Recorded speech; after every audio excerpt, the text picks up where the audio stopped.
Welcome to the Real Life Buyer podcast. In this podcast, you will hear interviews with business owners, entrepreneurs, thought leaders, authors, and technical specialists in their field. These professionals will hasten your development, accelerate your career, and broaden your business know-how. Now, introducing your host, Dave Barr, interviewing with a purchasing twist. Hello and welcome to the Real Life Buyer. We are incredibly lucky today to have an outstanding guest. Roy Osing, the former president and chief marketing officer at TELUS, a major data and internet company, is joining us. Roy took the company from its early stages to, now listen to this number, 1 billion in annual sales. Yes, that's with a B. Roy resides in Vancouver, is a keen blogger, content marketer, podcaster, a business advisor, and the author of the current 7-book series, which I'm sure probably will be an 8 before long, knowing Roy, and it's entitled Be Different or Be Dead. Today, I want Roy to give us a taster, and it will be a taster because the books are full of information of what he refers to as his audacious and unheard-of ways, and that can help us all achieve success, both in our businesses and careers. So without further ado, I welcome Roy onto the podcast. Hi, Roy. Hey, Dave. Thanks very much for having me on. I appreciate it. No, I think there's so much you can impart to us today. I think people can be blown away by our recording. And certainly if they engage with your books, I think they've got a huge opportunity to learn more. But let's dive into you, the real Roy. You've been an inspiration, no doubt, in the business world, certainly with your success. What do you think it was in your upbringing, your DNA, that gave and gives you the imagination, the confidence, perhaps the resilience and gravitas to achieve success and obliterate those conventional practices? Well, thanks for the question. And I had to think about this because I have been asked it before and I never realized, but I think the key for what actually I became was driven by my mom. She was one of 12 siblings in Quebec, Canada. And so her stories were all about how she had to get the attention of her parents, how she actually, could get the amount of food that she wanted at the kitchen table, because there was 11 other competitors going for the food. And just her general life was very challenging. And so she ended up to have to be a very strong individual. And to be honest, I think I have that. I think I got that. Like, I can remember very, very young, she was always challenging me to look at ways differently, to learn that it's okay to fail, that it's okay to make mistakes, try and follow the rules. Okay, if you have to break a rule that doesn't hurt anybody else, that's okay. You go and learn from that. And so she empowered me to actually step out and try and juxtapose me and my values to everybody else around me. And so I think it was her. I've always had it. I mean, the sort of business manifestation of that just happened in that context. But I've applied the same be different kind of approach in my personal life and my career. And yeah, it's in my veins. And everything I look at these days, I always ask the question, how can I do that differently? Observe what's going on around you and make a call to do it differently. Because the world right now, Dave, quite frankly, is not doing a good job of differentiation. It's an undifferentiated world. And unfortunately, the educators aren't helping us because they're relying on pedantic, traditional ways that quite frankly don't work today because they're based on old principles. And so, yeah, it just exudes me all the time. It gets me in trouble, by the way. No doubt. I'm just curious now, you had such a large family. There's a fair bit of competition, I guess, between yourself and your siblings. And perhaps the only way that you can make yourself stand out was to be different from them. Do you think there may be something in that? Yeah, well, look, the truth is my mom was it was my mother that was part of a family of 12. I'm an only child. Oh, okay. Now, I have no idea whether that was a relationship. But what I'm saying is I think I got the need and desire and sort of the compunction to actually be different from people around me, regardless of family size or anything else. I mean, listen, We live in a world of tribes and herds, right? And so everybody wants to pull us into their herd. Well, I learned that that's not the way to be successful. You need to be outside the herd. You need to create your own box. And I think what was going through my mom when she grew up, I got just in the way she behaved and the way she pushed me and the way she challenged me. And so today it's just a natural thing of what I do. So if I'm faced with having to do something, first thing in my head is, how can I do this that will surprise people? How can I do this in a way that nobody else is doing it? And underscoring the fact that being different for the sake of being different is not what I'm talking about. This is not narcissism. This is not about the color of your hair because I don't care. This is not about your pronouns because I don't care. It's not about your sexual preferences because I don't care. It's about being unique in a way that other people care about. You're serving other people in a way that nobody else does. That's the sweet spot of being different. And as I said, it applies to your life because you have people around you that you care about. It applies to your career because you have a hierarchy of people you need to serve. And it applies to your business because you have customers that you need to serve and competitors you need to beat. And I have to tell you, the theme works so well in all three of those dimensions. Brilliant. Thank you for sharing that. Now, your book series. Now, I'm working my way through these just so informative books, encyclopedias of business, perhaps we can say. There's a fair amount there on leadership and management. And I particularly like your reference to strategy deployment. And that is staggering. I think this is the quote in there: 95% of employees in a company are unaware of or do not understand the strategy they're supposed to be part of. Now, I've seen this quite a few times in big business, in business I've been in, where there's a constant flow of new initiatives, new ideas. And I'd love for you to talk us through the right way new initiatives should be applied in a business to ensure that everybody gets it. Yeah, and it's an excellent question. And it really starts with context in my experience, a strategic context. Okay, any initiatives that an organization undertakes must be driven by strategy. This is not a world of tactics. And yet I see so many organizations just running at stuff, Dave. They run at AI, they run at social media, they run at all of this stuff. And I keep asking the question, what's the end game? What is it there to serve? And of course, they haven't done the work up front. And so what was successful for me was I created what I call a strategic game planning process. Okay, because I didn't like traditional planning models. They're too expensive, they take too long. And by the way, they're so ultra concerned with getting it perfect. How can you get anything perfect in a world that is constantly changing, unpredictable, uncertain, and is imperfect? I mean, I realized really early that I got to come up with a plan that did one simple thing. It got it just about right, and it was super at executing. So I built this process called strategic game planning, and it creates context. We can talk about that if you want, but the context describes the nature of innovation that goes on in the organization. Like, I don't care about how many ideas you have on doing things differently, Dave. What I care about is tell me the new things that you think make sense relative to our new direction. Let's have a conversation about that. Okay. And I'm going to encourage you to try different things and so forth. But I'm also going to give you a box. I'm going to give you a box that says these are the 3 or 4 key strategic things that we need to achieve in order to drive towards our strategy goals, improve our performance to superlative levels. And we can now talk about innovation within that context. And so I think that ideas that fail are ideas that had no strategic purpose in the first place. Okay. And it's leadership's job to create that context and that purpose, and then give people the tools and skill sets and empower them to go try some things and say it's okay to fail once. Never make the same mistake twice, right? But you can make several mistakes the first time, but eventually I know you're going to get it right. And that's a culture that has to be created in order to actually foster innovation. The other thing I would say to you, which I think was really, really breakthrough for me, was what I call line of sight leadership.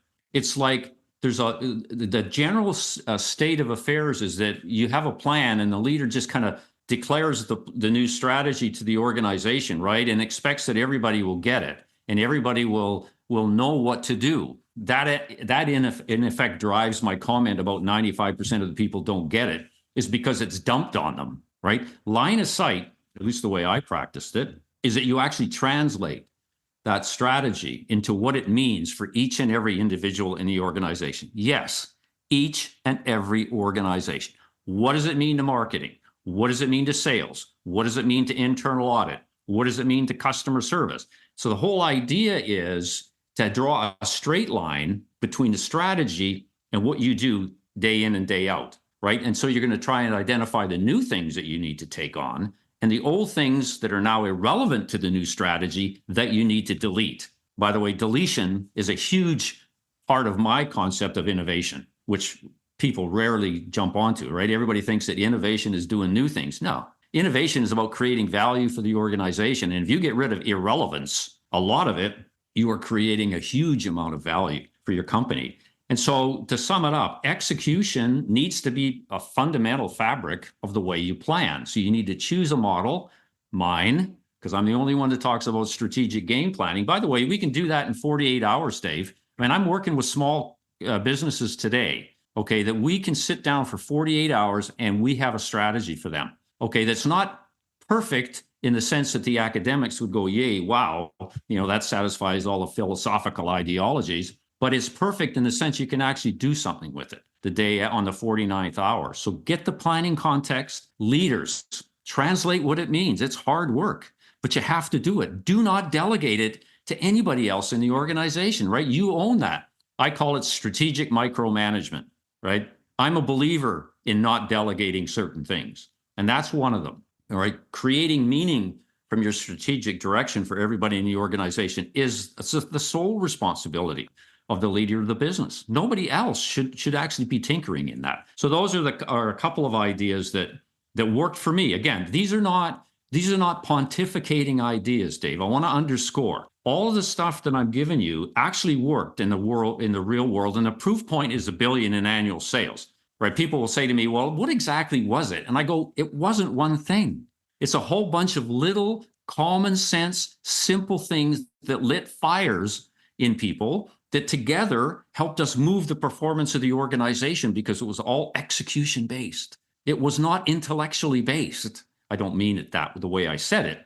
Yes, it was intellectual, but we didn't stop there. Think, wow, what a great idea, right? If you can't take a crude idea, a brave idea, and to turn it into a crude deed, then the idea is worthless. And we spent all of our time trying to figure out how to create an organization that believed in execution and could do it, because that's where we got the year-over-year performance that gradually got us to $1 billion. Right. So I'm thinking now that what that means is you create a picture, a vision, a story for each individual, basically, so they can relate to it and understand it in their language, in their world. So one assumes then that you ensured that the management team that were sharing that information, sharing that vision when each of those departments got it themselves. And I guess you'd also test that the right message was going down to the bottom line, where people, did they fully understand exactly what was meant as well? Was that part of the process that you made sure things worked properly? Yeah, for sure. I call them alignment plans. Okay, so it actually, they were plans in aligning not just output from that function, but also behaviors. So that was really, really at the granular level. Because you can imagine, we had a significant part of our strategy around delivering, I call gasp-worthy customer experiences, right? That's a behavioral thing, right? That's not a teaching. I mean, I had to hire human being lovers. I had to do all sorts of weird things, right, to do it. But it all had to be in alignment. So a lot of it was me saying, no, that's not right. This is the way I want it to look. So I put my fingerprint on the customer moment. I architected the customer moment. Say, these are the behaviors that are okay. These are the behaviors that aren't okay. Like an example would be never pass a customer around, ever. You never do that. And you can relate, right? Because that customer is going to have to repeat their story 5 or 6 times. That does nothing to create memorable experiences. And so it was literally at that level. And it began with my direct reports, but I didn't delegate it to them because, quite frankly, it was in my head and my heart and my soul. It wasn't in theirs, right? And so what I had to do is work with them, be part of the translation process, attend their meetings with their people, and coach them by showing them in front of their people. And at first, it was a bit intimidating for them, right? Because they were used to a model where you dumped it on them, and then I would go back to the boardroom and talk to the CEO and the chairman of the board, right?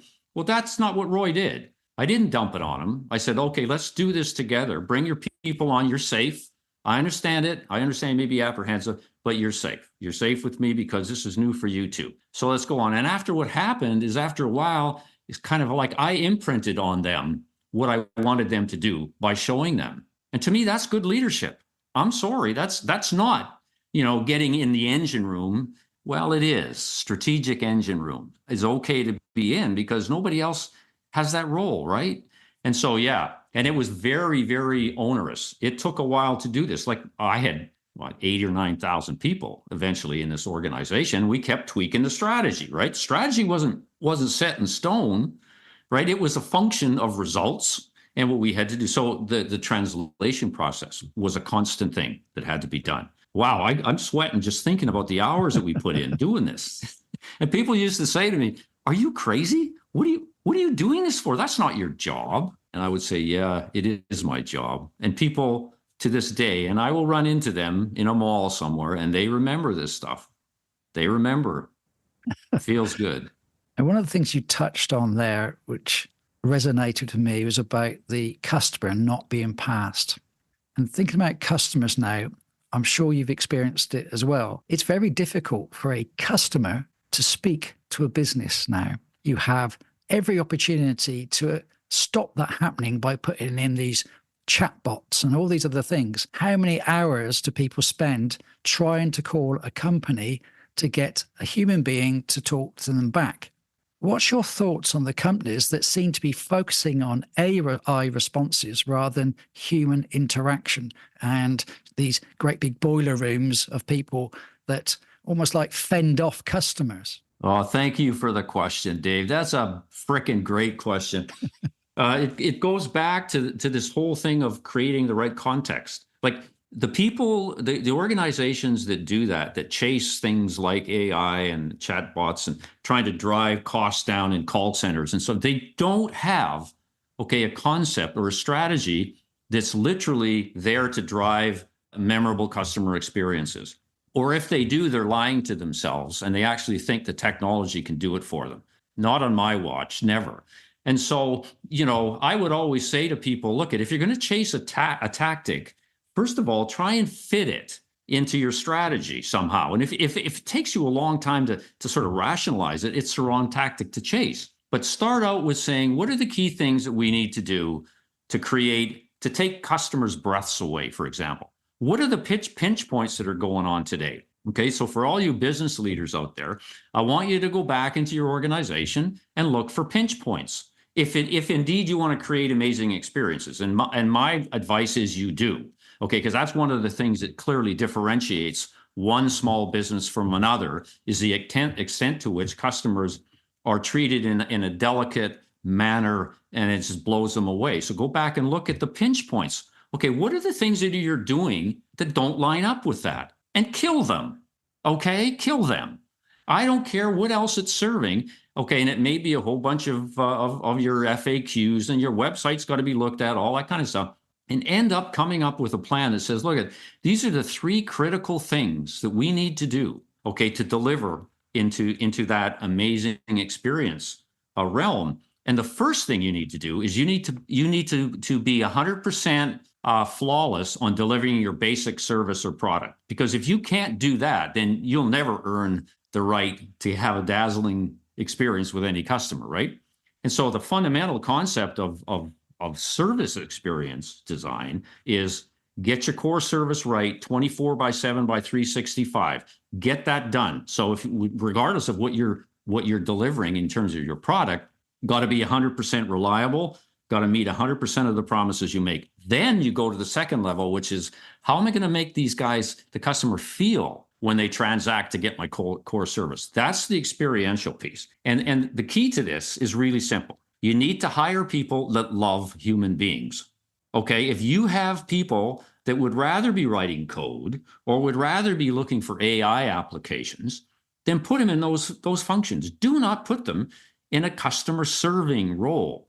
All right. And so I had to come up with this silly little gimmick called hiring for goosebumps. Because I said, look, I got to figure out a way to be able to identify people that were born with the gene, okay, of caring for people, because those are the people that understand how to deliver gasp-worthy experiences, and I want them in customer service. So I would be actually part of the interview process. My first question to a candidate, which by the way was kind of intimidating to them, to have the president sit across and his customer service rep, I'd say, do you love human beings? And they would look at me and they go, oh, I know this is a trick question. And probably yes is the right answer. So they go, yes, Roy, I love human beings. I said, okay, fine. Tell me a story that would prove it.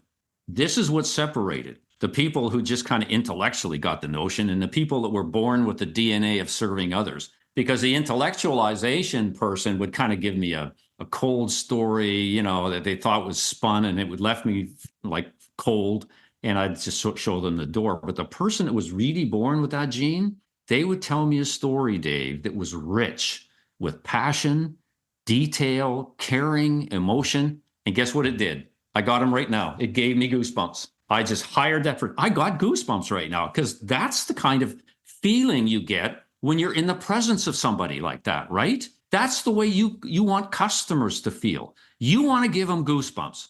By the way, I've never thought about it that way before. You've just created an innovation for me today. I've always thought about me getting goosebumps. No, I want me and I want the customer getting goosebumps. Thank you for that. You did that for me today. I appreciate it. But that's the kind of level, visceral level, you have to get to in this. It's not about HR.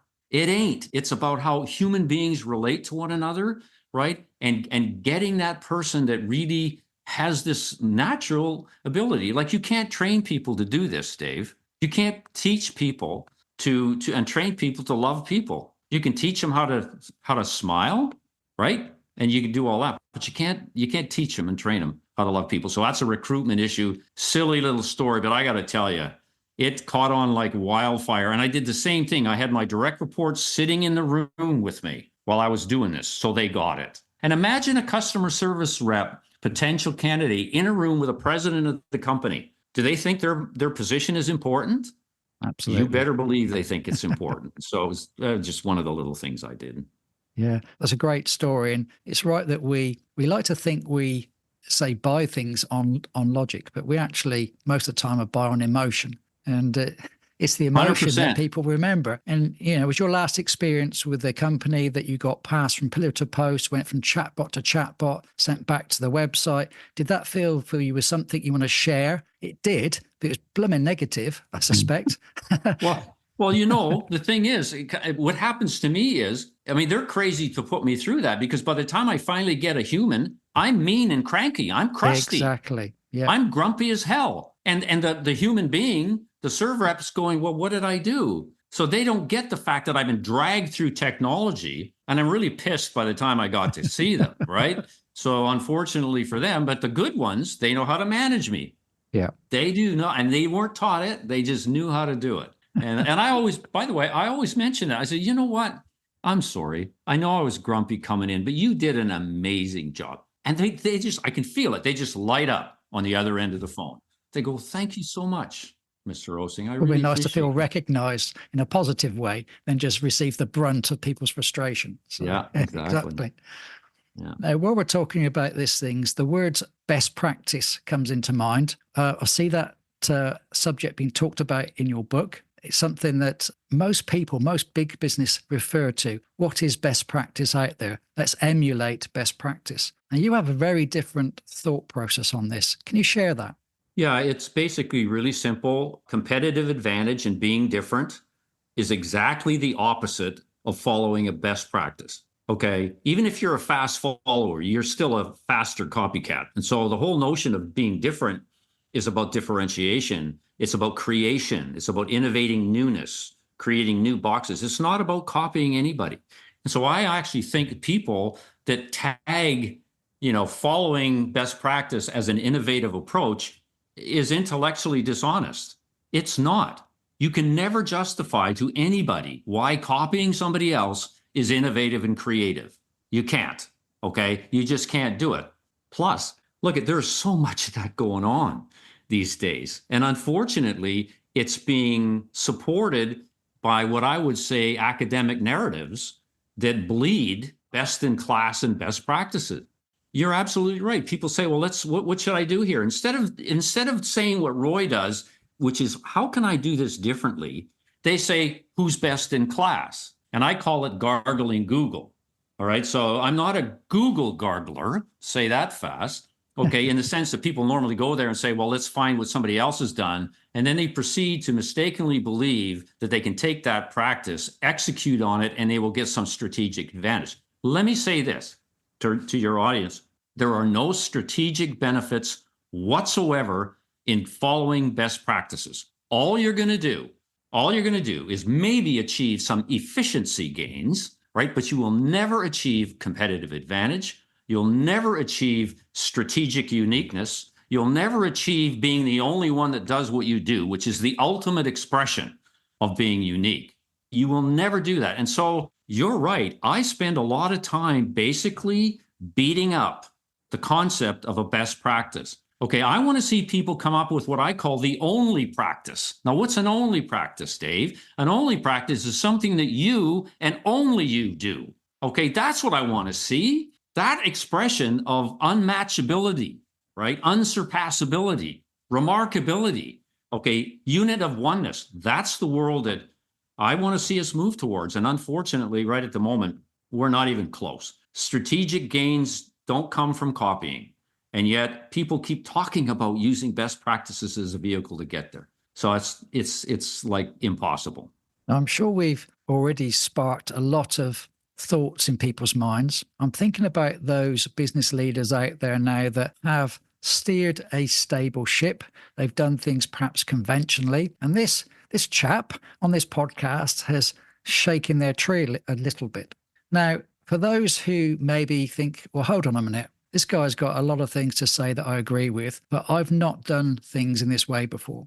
How on earth do they go back to their businesses tomorrow and say, right, I'm going to change things up. I'm going to take on some of the lessons that Roy has shared, and I'm going to foster a new culture of innovation and creativity. But their employees are not used to that.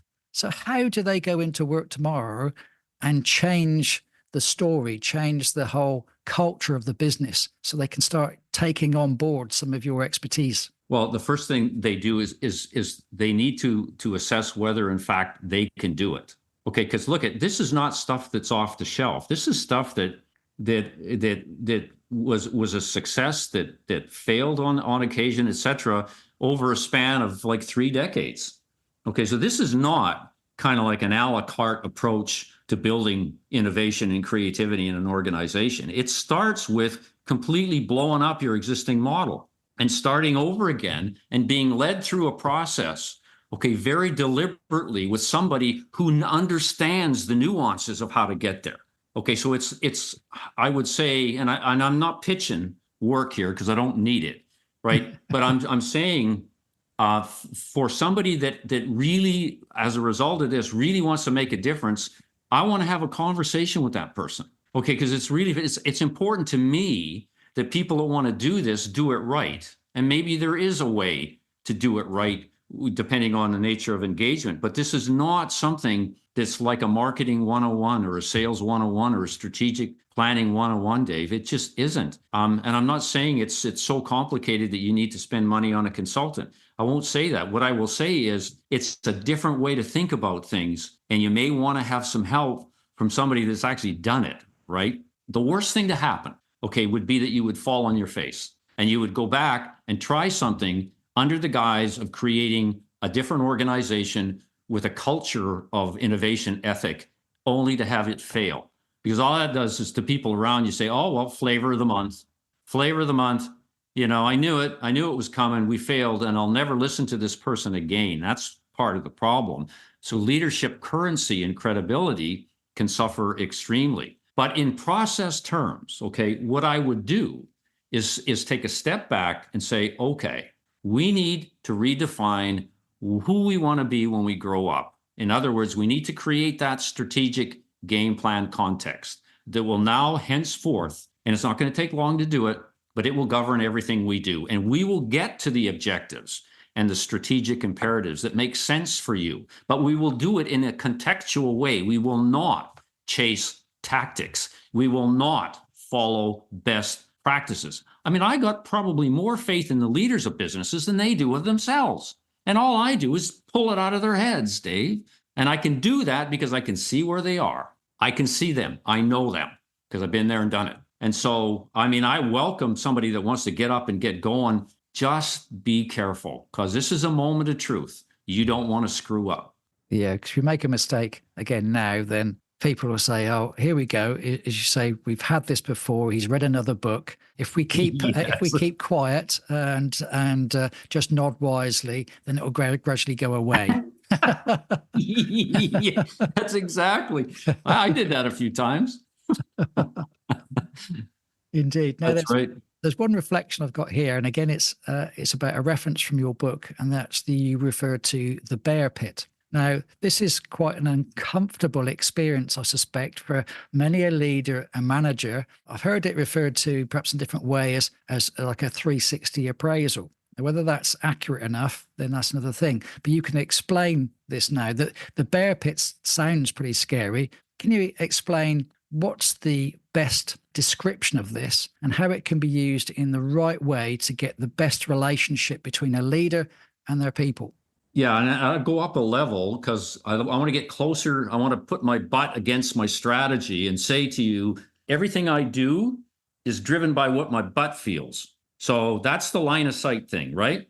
And so how did Bear Pit relate to that? Bear Pit was an idea I came up with that was based on the concept that I had around my leadership, which was leadership by serving around. Tom Peters in the day had management by wandering around. My conclusion was it wasn't good enough. It wasn't strategic enough. And so I came up with this leadership by serving around. And what do I mean by that? I mean, the leader spends time with their people, not just to rub shoulders. No. It's to figure out what needs to be done to do what? Improve execution of the strategy. Why is that? Because it's going to drive performance. It wasn't done because it was a cool HR idea. If that were the case, I never would have done it. It was done, this whole serving around thing, which, by the way, was led by a simple question. How can I help? What can I do to help you? What can I do to help you, in parentheses, execute the strategy better, more pristinely, more flawlessly? So that was what I did. The Bear Pit was kind of a groupie around that idea. So it was crowdsourcing the answer for those of you who want some modern kind of like phraseology. So it was my way, didn't think about it in those terms then, but it was my way of getting a crowd together. It was cross-functional and basically saying, okay, how are we doing on executing our game plan? Okay, we want to unleash the power of the internet. Here's our target at the end of the year in terms of top line revenue. How are we doing? Where are we screwing up? Where are we doing well? Who are the heroes? Right? What kind of customer stories do you have? Tell me about your gasp-worthy experience that you've created and are proud of. Tell me where I can do a better job for you, because I promise I will try. That's what that was. No entourage. It was Roy in the pit. Now, the interesting thing happened. When I first started it, my direct reports were absolutely aghast because they were afraid that I was going to throw them under the bus in front of their people, right? Which told me I had a job to do with them, obviously. And I addressed that, and they wanted to attend. I said, no, this is Roy and the people. That's it. That's the way we're doing it. It got to the point where their involvement was more from the point of view of, okay, here's what we need to do. Here's what I heard at the Bear Pit, right? And here are the people involved. Go talk to them nicely, right? Because I'm watching. These are my people in the pit, right? These are pit bulls, Roy's pit bulls. Be careful while you talk to them. And so I engaged them in helping remedy whatever I was told. But it literally was a group session that was documented in terms of what they said, what action I was going to take as their leader, and the promises that I was making in terms of remedying what they said. The interesting thing is, as I said, it started out kind of like even the pit bulls, the people they were kind of like, I don't know if I trust this dude. I don't know if naturally. So I addressed that head on. I get your anxiousness. I get your distrust because you've told us these things before and nothing happened, right? Well, okay, we're going to do something about them this time. And so after a while, people would get a hold of me and ask me when and where the next Bear Pit was going to be held in their region, because we had a province-wide organization. And so the demand went up. Results, as I say, measure it in terms of top-line performance. I can't give you a direct correlation between or causation between bear pit and revenue, but I can tell you it was in the mix. And that was all I cared about. It was in the mix of causal factors that helped me grow top line to get to $1 billion. Most interesting. That's really, really quite profound there. Got some other thoughts here, and this is about individuals predominantly, but also the organizations. And that's about limiting beliefs. The things you're talking about today would be, as you think you refer to, almost as radical, very uncomfortable for people to take on board. It's not how they've done things before. So there's lots of limitations they've already got in their head to stop them moving forward, perhaps with this. So what do you think are the kind of mindset shifts that are necessary to embrace your audacious practices? How can they unlock that potential and feel comfortable about it? Well, on a personal level, and I keep saying this to people, look at, if it's a journey that you're absolutely not wanting to go down, that's fine. I'm not saying that you're a worthless human being if you don't do this. I'm just saying if you want to achieve something truly remarkable, you can't do it by continuing to practice the stuff that worked for you yesterday. And you can't do it by being the same as other people and claiming that you're better and best. You need to be different. Okay, so if you want to go down that journey, here are some misconceptions that are out there and solutions that kind of like follow from that. Okay, the belief that copying best practices, now I know you were expecting this one, the belief that copying best practices will make you successful is a fallacy. It won't. It will make you simply one more person in the same herd of people all doing the same things. Okay? So you want to get to a world where you're creating and then where you're going to be unique. So the first thing is get rid of your mindset around benchmarking. Ask yourself the question, what can I do differently? Simple little thing. Secondly, there's a misconception that says that a plan that follows tradition will be a successful plan. In other words, if you follow the textbook, it will lead you to success. Wrong, it won't. All it will do is it will measure you on the degree of conformity you were able to reach in terms of what your plan says versus like the boilerplate. You need to step out of that. You need a plan that's not based on the pristineness of a direction articulation. It's based on how well you can execute it, because a plan that can't be executed is absolutely worthless. I don't care how consistently it conforms to all of the sort of pedagogy articles of the day, right? Get rid of that. So it needs to enable execution. And the third thing I would say is that, there's a misconception that great leaders delegate.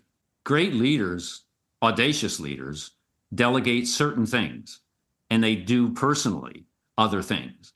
And the ability to actually bifurcate, your world as a leader is extremely important. We talked a little bit about what I call strategic micromanagement, the things, the roles that a leader needs to personally take on. There needs to be more of that. Get rid of the misconception that delegation, if you don't delegate, you're a bad leader. No, that's not true. Absolutely not true. So those are three things off the top. I could get into, there's a misconception that if you can claim that you're better or best, that's a good competitive claim. Hogwash. It isn't. It's a meaningless statement. You want to be the only one that does what you do. So your competitive claim has got to be, we are the only ones who. The only statement is a huge part of the book. I'm sure you read about it. It's been Indeed. Probably the biggest, I would say, innovation in my thinking over the years that the book actually communicates, because it hits the notion that differentiation is actually not happening today, Dave. Undifferentiation is happening. And because we rely on claptrap and aspirations and narcissism by claiming who we are. And the only statement is a way to break out of that, because it's a statement of uniqueness in a way that other people care about. And there's a huge piece in the book about that. We could probably spend an hour just on how to do that. And it may not be a bad idea, because it's a key point in all my thinking anyways. So there's some ideas. Cool. Well, that point has been noted potentially for a future gathering. Before I ask the last question, I'm sure now people are extremely intrigued about yourself, where they could find more about you, the books that you've written, learn from you. Where's the best places for people to uncover yourself?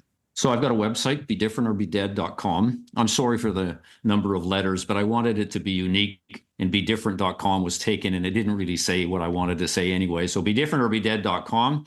Come and visit me. I blog every week. I've been blogging on this stuff since 2009. This is not new for me. There's a ton, and I'm learning about it all the time, just like the goosebumps for customers that you gave me today. What a gift. And I will write about that. You see, sort of kind of unfolds it as we go.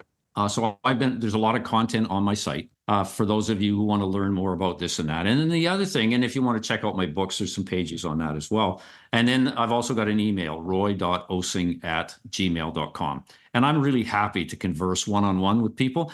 Dave, I have people sending me their draft only statements these days. Roy, here's my only. This is my business. Here's my website address. Here's my only statement. What do you think? I got to tell you, what a great day it is for me, Dave, when I get those emails, because I follow up on them.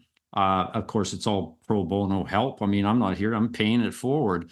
And so I'm happy to do a one-on-one with people. All they have to do is ask. That's really generous there. And you've also got your podcast. Do you want to say a few words about that?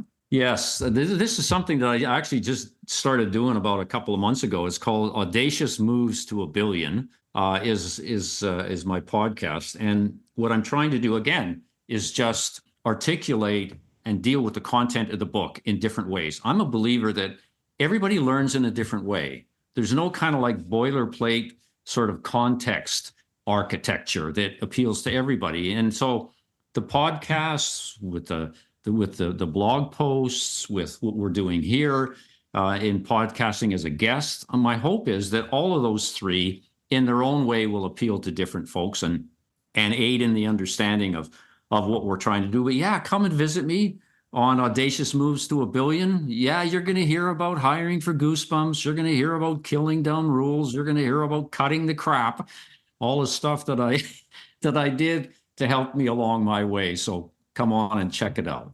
Brilliant. That's a great invitation there. So lastly, it's very difficult because there is so much content in your books. We've barely scraped the surface almost. You talk about 5 boring things that incredibly successful organizations do.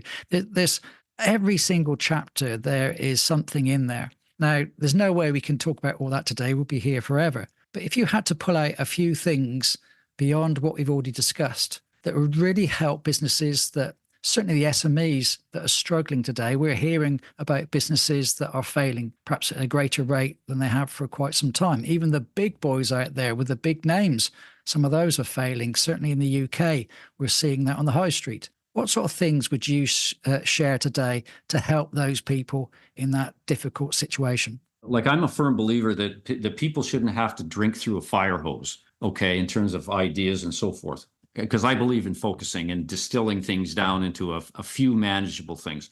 So rather than add to that, which we can do at a later date, I want to reinforce, if you don't mind, I want to reinforce how important it is to be different. The whole notion of differentiation. And I know I'm repeating myself, but I got to tell you, it bears repeating.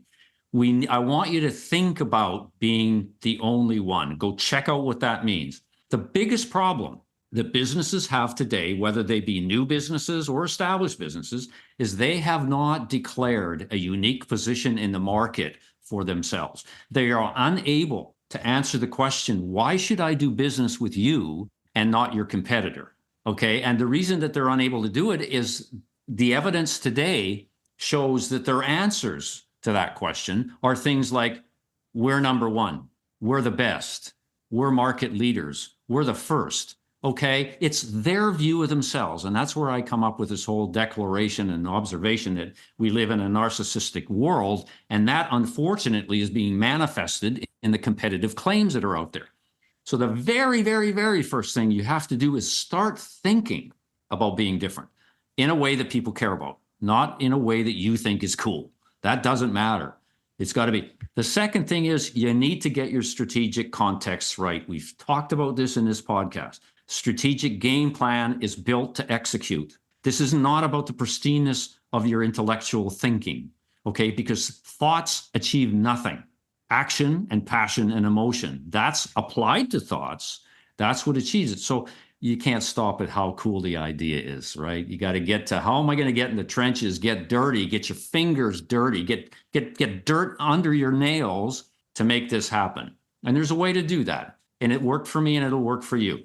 And the third thing I will say is that cultures today that are truly innovative, that are truly remarkable in terms of the value they create for customers, okay? Those cultures are inundated with human beings that like each other.